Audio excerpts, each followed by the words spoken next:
We're coming to you from Respond Inc. I'm Miriam. And I'm Kristen. We wanted to talk about the different types of abuse you can see in teen dating relationships.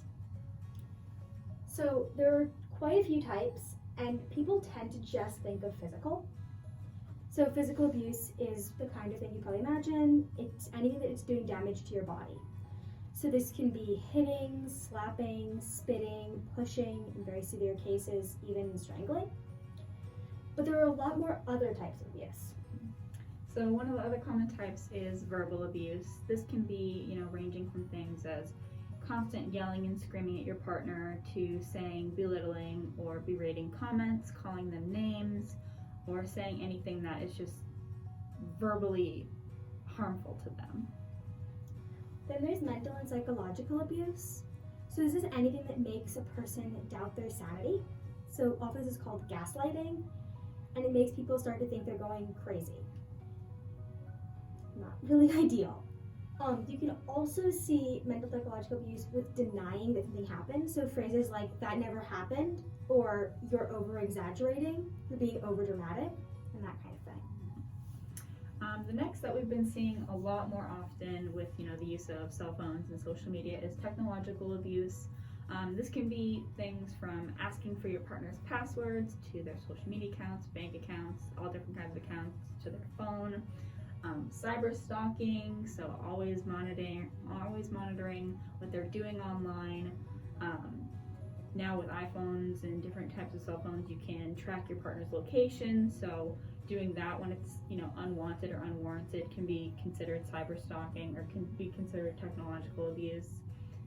And then using social media as a form of either blackmail or to try and manipulate them to doing certain things with coercion and threats of "I'll post this on social media if you don't do X, Y, or Z." Yeah. Then you have sexual abuse, which is more than just for sexual activity. Although that is all sexual abuse, it can also be unwanted or explicit sexual comments that make a person uncomfortable or just they don't want to hear, or any unwanted physical contact that you don't want, or that makes you uncomfortable. So people touching in ways you don't like, making comments that make you uncomfortable, or coercing you or forcing you to have sex. Then we have financial abuse. So people might think this is not something you'd see in a teen dating relationship, but it actually is. So this can be preventing you from working a job if you need the money, or on the other side, making you work more hours than you really can.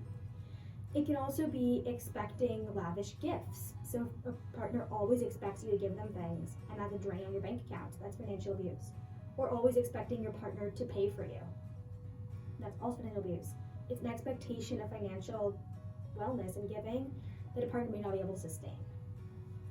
And then the last one we're going to talk about is cultural and identity abuse. So this can range from, being disrespectful to the culture that you identify with. Can be isolation from that community. If you are of immigrant status or your family is, this can be threatening to report you or your family to ICE or what have you if you don't do as they say or if they can't gain control over you. This can also be identity in terms of being part of the LGBTQ community, whether it be not accepting or respecting the pronouns you go by, the name you use now, your sexual orientation, if you happen to be, a bisexual person in a same-sex relationship or vice versa, not accepting of your partner's sexual orientation, and just overall, isolating them and making them feel not welcome within the community that they are a part of. So there are a couple different resources we'd like to shout out if you think you are, experiencing dating abuse in your relationship. Love is Respect has a 24-hour hotline. That number is 1-866-331-9474. And if it's not safe to talk, you can also text Love Is to that same number, 1-866-331-9474. The National Domestic Violence Hotline also has a 24/7 hotline that can be reached at 1-800-799-7233. And then we at Respond have a support line that is answered Monday through Friday, 8 a.m. to 8 p.m. And that number is 1-617-623-5900. So if you're experiencing any of these types of abuse that we talked about, don't hesitate to reach out.